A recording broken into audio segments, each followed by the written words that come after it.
Milhões de pessoas no Brasil e no mundo passam horas na internet. Através das redes é possível se comunicar, se relacionar e a fazer muitas outras coisas. Bom, este foi o tema que travou durante muito tempo no Congresso Nacional a pauta de outros assuntos também importantes, mas também dado a importância deste assunto. E é sobre ele que vamos falar aqui hoje, o conjunto de regras que regem a internet. Marco Civil da Internet é o tema do Questão de Ordem que começa agora.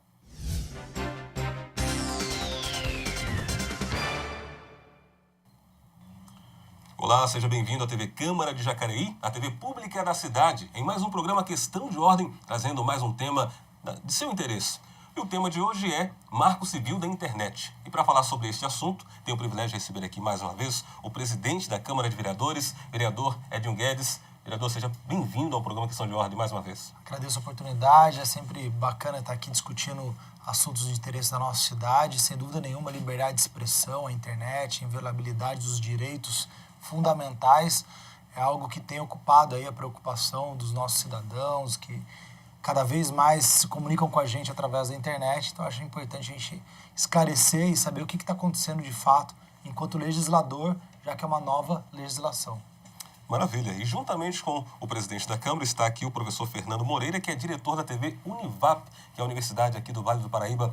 Professor, seja bem-vindo também ao Questão de Ordem. Eu também agradeço a presença, a oportunidade de estar presente aqui no programa de vocês e dizer que, para mim, primeiro, é uma honra estar aqui com vocês. A TV Pública, para mim, eu acho que é o melhor espaço para se discutir a cidadania, se discutir esse tipo de assunto.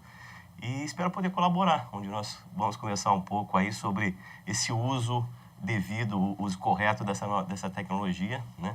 Como o cidadão pode se apropriar bem desse uso e esse marco que é uma coisa, o Brasil é um dos pioneiros aí no mundo, e o que isso vem trazer de benefício e o que causa um pouco de estranheza ainda para quem está analisando ainda, que ainda vai da decisão final, porque eu acho que ainda vai para ser sancionado, mas eu acho que, de início, é uma iniciativa muito boa para o Brasil e para o mundo.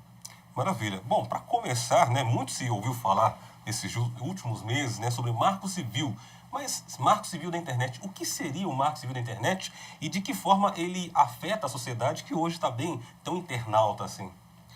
Então, na verdade, qualquer relação humana, ela para ser harmonizada, né, e para evitar futuros conflitos, ela precisa ser normatizada. E essa é a função da lei.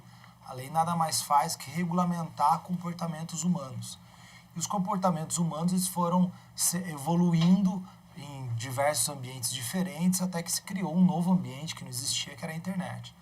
Até então, a relação humana dentro desse novo ambiente, que é a web, que é a internet, ela não existia regulamentação clara, porque primeiro que é uma rede mundial de computadores e nós não temos uma administração mundial.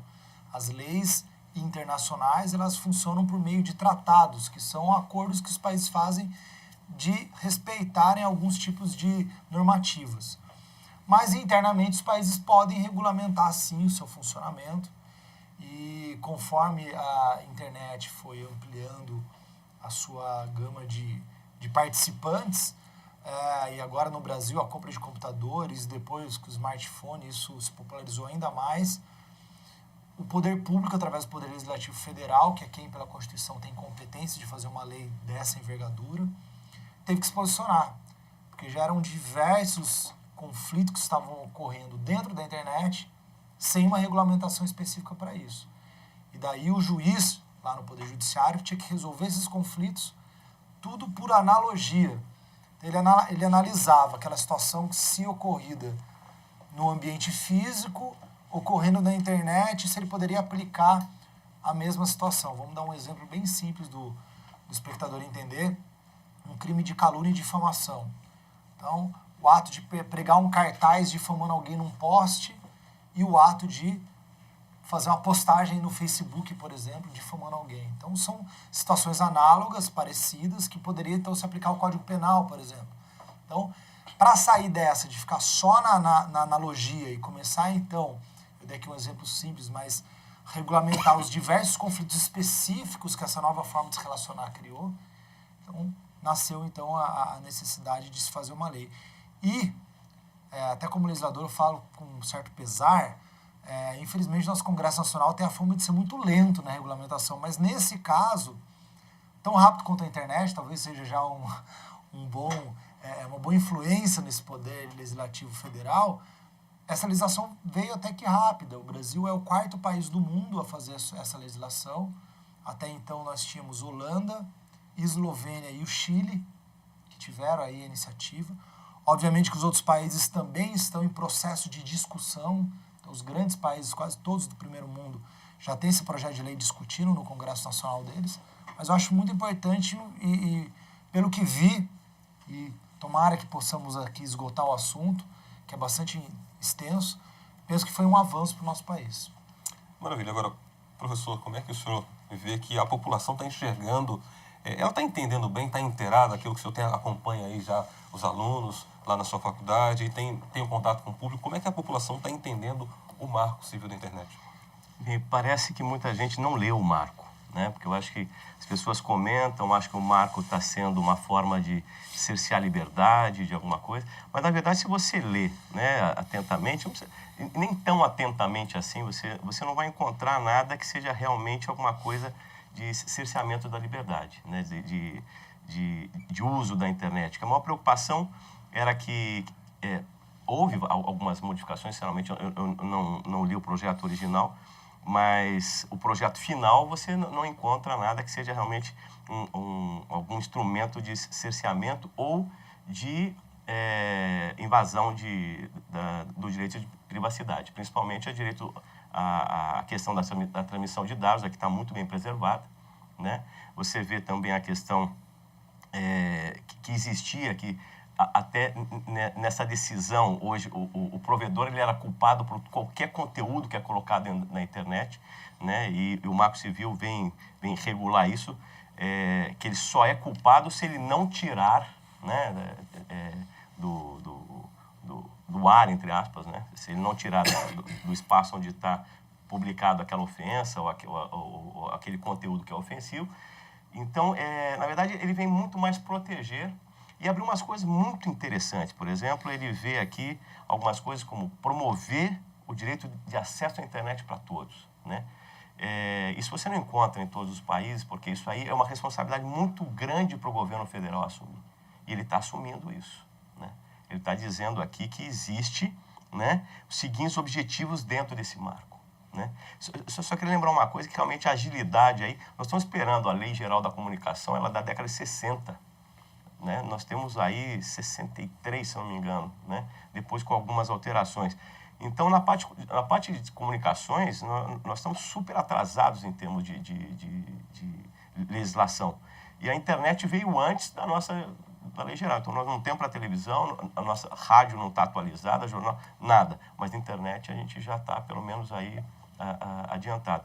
Eu sinceramente, e pelo que eu percebo, é isso, né? Voltando à pergunta, acho que me estendi bastante, mas voltando à pergunta.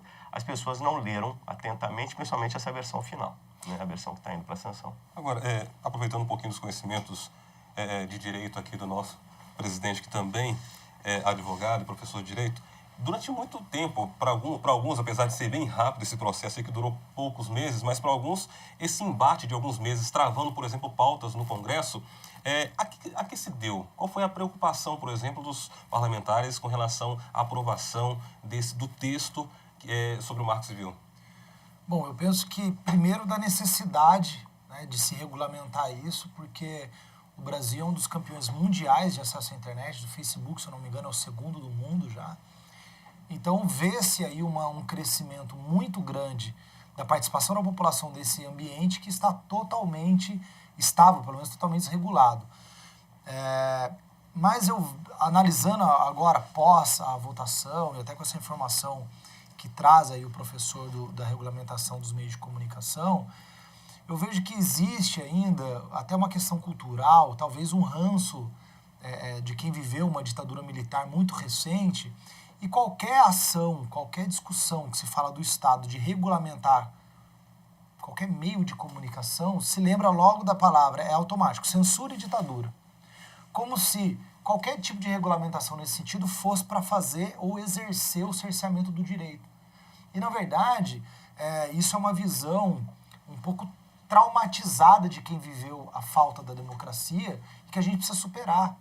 Porque isso é perigoso, porque muitas vezes os meios de comunicações mal intencionados, com intenções corporativas ou intenções financeiras, a eles podem ser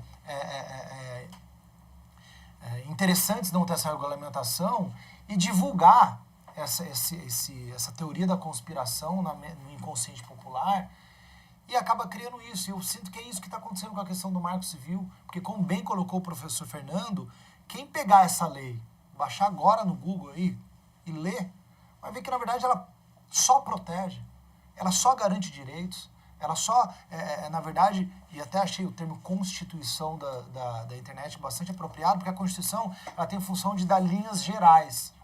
As regulamentações de algumas atividades vão ser realizadas depois por decreto ou por leis específicas. Então, eu acho que foi um grande começo e penso que a gente precisa aproveitar dessa era da informação para se informar antes de emitir a própria opinião. Porque a gente vê postagens aí no Facebook com milhares de compartilhamento e eu desafio a grande maioria que compartilhou se sequer leu para ver o que está acontecendo. E se você pega o artigo 7º, eu estou com o texto aqui, o jornal da OAB, a Ordem dos Advogados do Brasil, dessa semana fez um especial só disso.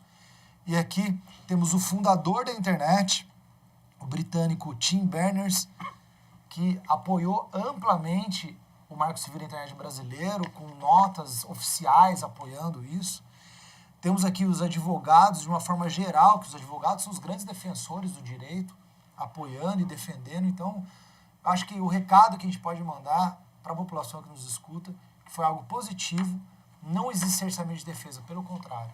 O que existe aqui é proteção de direitos e garantias daquele que estava desprotegido da internet. Porque, como bem colocou o professor, e aquele que era agredido, e aquele que tinha seus dados roubados para compras online que ele não participou, de quem era a responsabilidade daquele hacker que roubou, o site que não se protegeu, não investiu em segurança eletrônica, ele pode ser responsabilizado ou não. Então tudo isso estava em aberto, estava na decisão pessoal de um juiz ou de outro. Hoje a gente tem uma lei para orientar até mesmo os investidores de internet, para saber até onde ele tem que ir, o que ele tem que estruturar para o negócio dele dar certo no nosso país. O senhor falou com relação à lei para orientar. Existe alguma diferença, por exemplo, dele ser um marco civil e não penal, por exemplo? Não. Na verdade, a regulamentação, ela ajuda também nesse caso. Porque a partir do momento que existe uma normatização, ela, por analogia, pode também subsidiar a aplicação de penalidades criminais. Então, já é uma referência. Eu acho pouco provável criar um marco criminal ou marco penal da internet. Eu acho que o marco civil já é um bom começo. Professor, esse marco ele foi montado aí com a participação da população em si. Como é que ele se deu? Como é que foi montado aí essa ideia? De onde partiu? Eu acho que, na verdade, o projeto de lei, pelo que eu acompanho, foi de 2011, se eu não me engano. Então, na verdade, houve aí um bom tempo de discussão nisso, né? E nesse caso, uma discussão bastante aberta. Eu vou ser sincero, na verdade, assim, eu sou um grande crítico e até aí, ao ler e a ver, realmente tem uma preocupação que eu sou um grande crítico e, claro, analiso isso até pelo meu trabalho e pelas aulas para estudo, sobre a questão exatamente dessa preocupação do governo passar dos seus limites com relação ao que é a liberdade de cada um, né? Bom, no caso, vamos dizer, a gente vê assim, o primeiro marco da comunicação brasileira, ele veio na época de Getúlio Vargas, né? E aí você vê que, na verdade, houve ali uma preocupação muito grande exatamente de usar os meios de comunicação como já acontecia na Europa, já acontecia Mussolini, Hitler, Getúlio Vargas acabou trazendo a mesma ideia para cá e exatamente para usar a censura em cima da imprensa. E, claro, tudo isso depois que o Brasil passou tal, e na época dos militares o que a gente passou. Então, claro, acho que existe realmente essa preocupação. E a gente tem que ser crítico, a gente tem que olhar, a gente não pode ser passar como bobo nessa hora, a gente tem que realmente analisar.